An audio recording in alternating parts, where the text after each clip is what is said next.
feel like he's almost trying to convince himself?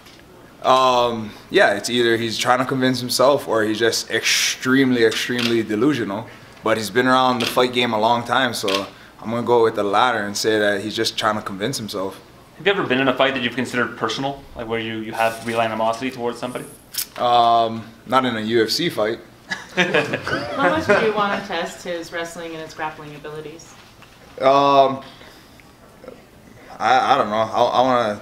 I want to take it everywhere. You know, I want to show him that I'm the superior fighter, and no matter where that is, striking, wrestling, on the ground. So I see it going everywhere. What's this camp been like for you? I know there are a lot of kennels back home in Hawaii. So what was that like for you preparing during this camp and seeing the troubles back home?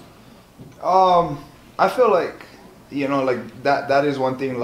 I'll say luckily for me, my family wasn't directly affected. There was a time where, a little bit backstory. I'm from the Big Island. I'm from the Hilo side.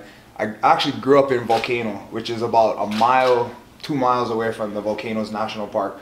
So hearing that, you know, that sounds really scary. Like, okay, you live right there at the Volcanoes National Park. But I don't know. I'm not a geography major or anything. But I think what it is that we're like kind of above the volcano, and so when it erupts and flows, whatever, it flows down. But there had never, in all the past years, even when we've had like lava scares and this type of thing happening, there had never been like really activity near my house. And at one point, the highway that passes my house, which is only about half a mile away from my actual house in Volcano, the highway started cracking. Luckily, it wasn't a fissure. There was no volcanic activity, but it was scary. So yeah, at one point midway, I did go back home to make sure, you know, things were okay. And in the event that there had to be an evacuation or whatever, I wanted to be there, you know, help my mom and whatnot get the dogs out and the valuables.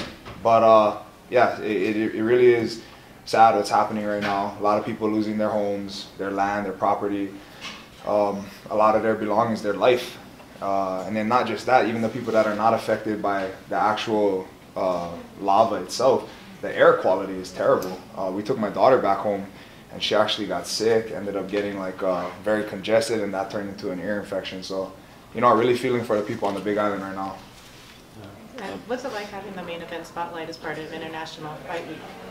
Oh, this is huge for me. You know, like I've been saying, this is the closest thing we have to UFC Hawaii, UFC 9th Island, if you want to call it. But yeah, to get a main event spot on a weekend like this, right here in my backyard, this is huge for me. Going back to Angela, Alima, Ray Cooper tomorrow, that's 4 Hawaii fighters in main events in about 7 weeks. What does that say about Hawaii mixed martial arts right now? You know, I heard interview you did actually with Ilima, and you know, she said she called it Team Hawaii Week, and I'm gonna go ahead and, you know, sponsor that right there. Team Hawaii Week. The Hawaii wave continues. You know, we have a lot of talented young fighters up and coming, and we're finally being able to hit the main stages. I feel like for the longest time it was just BJ, you know, really carrying the flag on his back. Then you had Kendall, and then now there's just an influx of us, and we have, you know, we have champions. We have Max Holloway, we have Ilima. So yeah, Hawaii has always been there. Hawaii has always had great fighters, but now we're just, you know, people are taking notice. All the talk aside from Israel and everything, you've now gone through a training camp for him, you know, prepared, younger game plan. Is this guy, you know, justified, all the hype he's getting, the promotional push? Do you think he's, you know, that good? What do you think about him just on paper as a fighter? Definitely not. I would say if this was a kickboxing match, then well deserved. You know, he has his kickboxing credentials. He's made a name for himself there. But as far as MMA goes, he's fought nobody. Outside of the UFC, he hasn't fought anybody. Inside the UFC, no disrespect, but he hasn't fought anybody that comes close to me. So, you know, he's gonna get. He asked for this. He's gonna get it. What did you think when he called? He called you out right away. Yeah. So what did you think? I heard it honestly, and it just went in one ear, out the other. Like I said, my focus was on Bisping. While Israel was calling me out, I was face to face calling Bisping out. And, you know, I really thought that fight was going to materialize. Bisping didn't have a fight. In the past, he had agreed to fight me. This was back in 2012. So it's not like I'm somebody who, you know, he would never fight or whatever. And as far as the Bisping fight went, I was willing to go wherever. If he wanted to do it in his hometown, in his home gym, I don't care. I would have went wherever, you know, to get that fight. But so at first, yeah, like I said, in one ear, out the other. And then we tried to make that Bisping fight happen, and it wasn't happening. So, you know, Israel was next on the plate. So would you have entertained this if it wasn't a main event? I don't know. Probably not. I think, you know, I think the slot of the fight, where the fight is happening, and the opportunity of the card where I am on it, all of that, etc., is more important than the opponent itself in this fight. With that said, though, I mean, maybe it's a better question for after the fight, but with Bisping, you're looking for your opportunity there, fight forward champion. Now you're giving Israel the opportunity, it's his chance. If you win this fight, are you expecting to get your opportunity to fight, you know, someone higher up, a, you know, big name where you can really move up? When I win this fight, I definitely expect to fight somebody that's going to catapult me up into title contention. You know, that's the fight that I wanted here. I cracked the top 10 with my last fight, and I think I'm sitting like at 8 or something. But yeah, that's the ultimate goal, is to get to the championship. And along the way, you'll have to fight these guys like Israel. But, you know, not every fight. Now, after I get through him, yeah, I'm looking onward and upward. I want somebody in the top 5. Is there anybody in the top 5 you think you match up really favorably against? I to be honest, I don't. Outside of like, I think it's what, Whitaker, Romero, and Jacare. maybe Jacare up there. I'd gladly fight any of them. Yeah. Weidman, yeah. Yes. But I haven't really, like, you know, really looked at it. I've been really focused on this fight, and all due respect, like I don't know. I don't see Israel as a problem, but I do respect them. As far as an opponent goes, you have to respect your opponents. And so I haven't really gotten to look, you know, past him yet. I do know that I do want to fight somebody up there.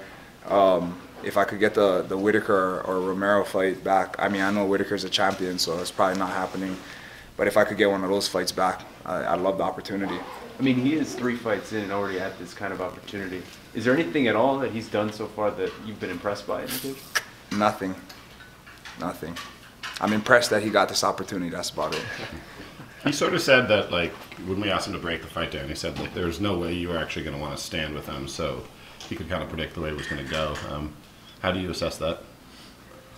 Same way I assess all the dumb shit he says. A smile on my face.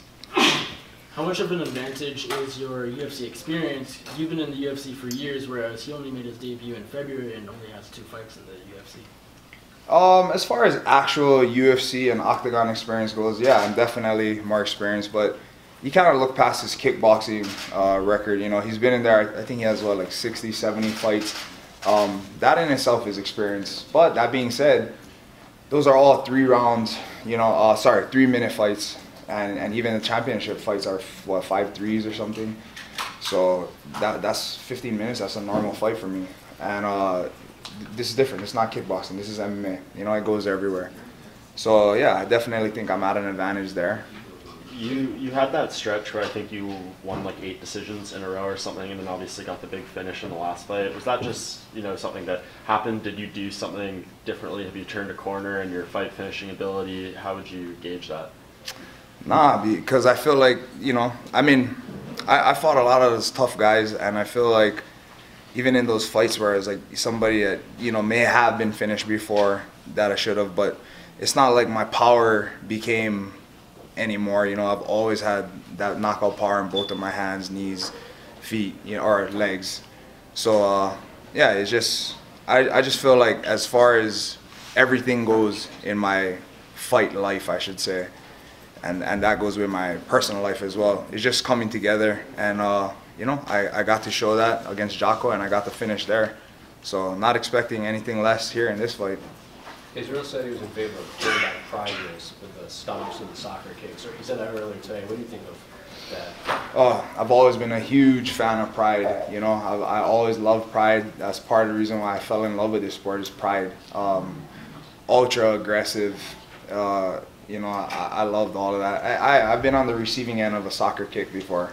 So, yeah, that would be cool if we could fight Pride rules. I would love it. What was that like to take a soccer kick? I didn't even know I got kicked.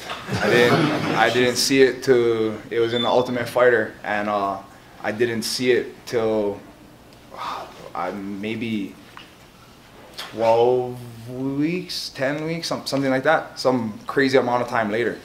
Yeah, I got soccer kicked in the Ultimate Fighter. It was like a flash knockout. Soccer kick straight across my face.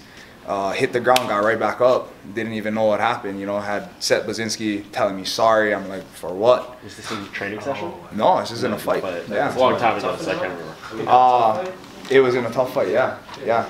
And then I had Tito and all his team and coaches saying like, oh, he's faking it, this and that, and I'm like, faking what? Like, I have no clue. All I remember is walking back. I mean, I could feel like I was like a little bit like, I felt like a little bit weird, but no clue that what had just happened. And I remember walking back to my corner and John Hockelman just telling me, hey, like sit down. Like, you know, they had seen what just happened. Okay, my coach said sit down. And I got back there and I felt fine. Like, I was like, what happened, you know? And then all this pandemonium, like it's in the little tough gym, going crazy. And anyway, it ended up being a DQ. I had Tito and his coaches and his team talking shit and saying like, oh, I'm faking it, milking it, whatever. And I'm like, faking, milking what? Like, I don't even know. And, you know, and they're telling me, oh, no, you got kicked. And I'm like, did I get kicked? But anyway, that night, the producers told me, they're like, hey, we watched it back.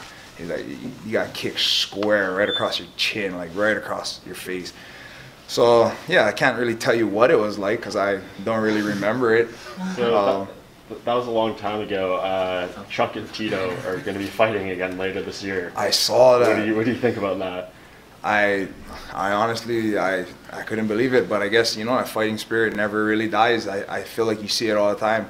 These guys who step away, but, you know, I feel like there's always that itch, and I'm sure it'll be like that for me. I'm sure at some point I'll be like, you know what, okay, I'm done. I'm tired of training camps and training and fighting and everything that goes with it. But I'm sure after a year, 2 years, whatever it is, I'll be in the gym and I'll be itchy to fight again. But I'm gonna go with, if you ask me for a prediction, I'm gonna go with Chuck all the way. You know, I've always, in all the previous fights, I picked Chuck, and I was on Team Liddell, so riding it all the way.